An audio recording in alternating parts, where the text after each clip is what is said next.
Allez, coucou mes élus, comment vous allez? Super, très bien. En tout cas, je suis ravi d'être avec vous encore cet après-midi. Je viens de finir un culte excellent, je viens de finir un culte merveilleux. Eh bien, je voudrais répondre à 2 ou 3 personnes.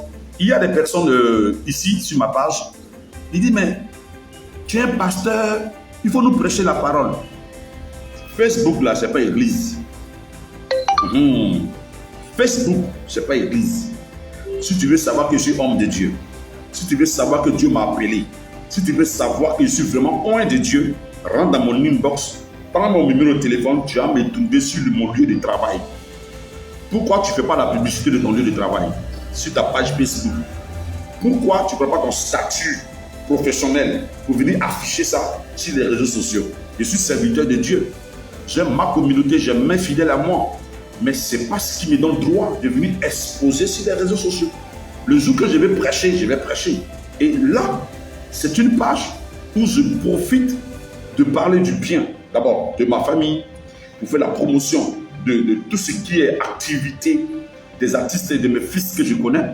Et moi aussi, utiliser la sagesse, le don que Dieu m'a donné pour mettre en valeur, pour faire du bien à toutes ces personnes qui sont sur ma page. Donc, mon statut d'homme de Dieu reste à ma qualité de serviteur de Dieu en tant qu'une fonction ecclésiastique, une fonction que toute personne puisse avoir pour pouvoir mener à bien un objectif, une vision ou une priorité ou je dirais peut-être un devoir. Voilà. Donc, ne vous attendez pas à moi de venir être le prêtre ici, de venir faire de ma page Facebook une cathédrale. Voilà. Mais ici, je vais exhorter.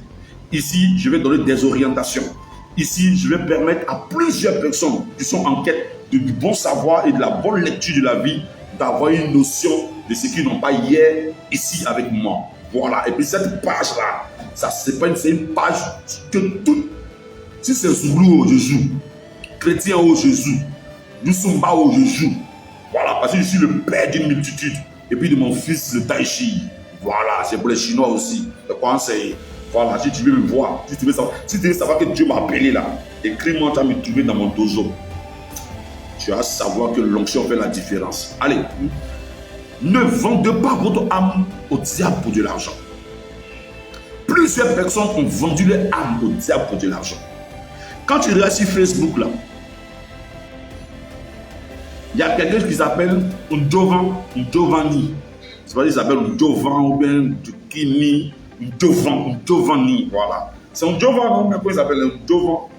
Chez nous en Afrique, là, en Côte d'Ivoire, là, il y a un poisson en sèche, et puis il y a une odeur nauséabonde, on appelle ça un Ndovan.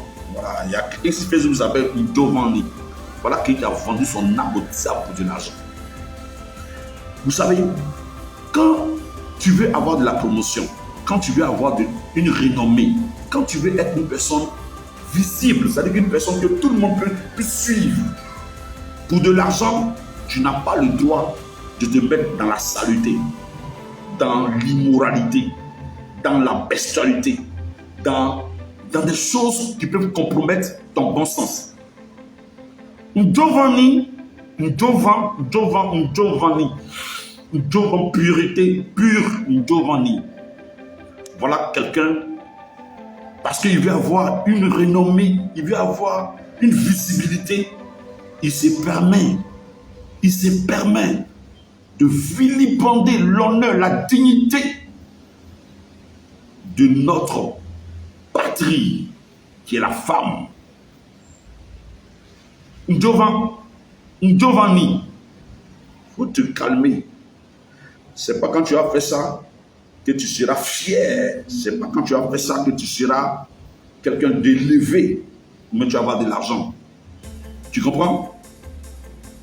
Facebook là, si Dieu a donné l'intelligence à ce monsieur là pour faire Facebook, Ndovani,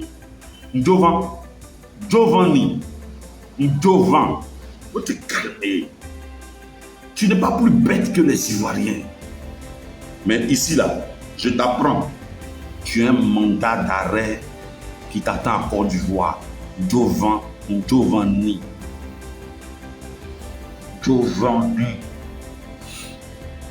Purée, il y a un mandat d'arrêt qui t'attend. Le jour où tu vas venir en Côte d'Ivoire, tu seras arrêté, Jovan. Jovan, tu seras arrêté. Tu as vendu ton âme au diable pour de l'argent. Et aujourd'hui, nous avons des personnes qui sont devenues des moteurs sur les réseaux sociaux. Pour de l'argent, ils insultent. Pour de l'argent, ils dénigrent. Pour de l'argent, ils se permettent d'avoir une attitude immorale alors que ce sont des pères de famille. Mais quand tu es un père de famille, tu as un enfant, tu as une femme, tu as des parents, ta mère est là, tes parents, tes frères sont là. Mais quand tu te permets pour de l'argent, dis-moi, voilà 100 000 francs, mais voilà 1 million, il faut insulter telle autorité. Et puis tu l'insultes. Tu vends ton âme à Satan. On dit, bon, voilà, il faut donner un petit mensonge quelque part là, parce que tu as de l'influence. Vous savez, dans la vie, ce que tu sèmes, tu moissonnes. Ce que tu sèmes, tu moissonnes, Jovan. Et il y a plein de Jovan sur les réseaux sociaux. Les Jovan là, ils sont pleins sur les réseaux sociaux. Beaucoup. Moi, Max Sopo, avant même que mon fils DJ Arafat ne quitte la terre des hommes, j'avais déjà construit. J'avais déjà une maison à moi, une voiture à moi. Tu es sorti 2 ou 3 fois sur Internet et puis on te voit, tu es assis dans la voiture puis tu fais direct. Ah, donc c'est maintenant que tu fais direct dans la voiture. Sinon, il y a longtemps, nous, on fait direct dans la voiture. Hein. Et puis, ils ont des comportements à intoxiquer la génération, nos vies, nos enfants d'aujourd'hui.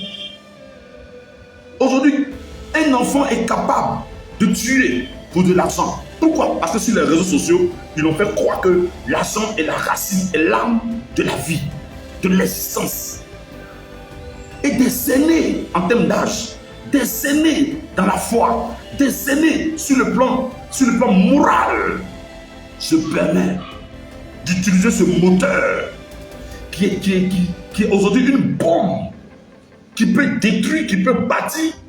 Ils utilisent pour enseigner l'immoralité.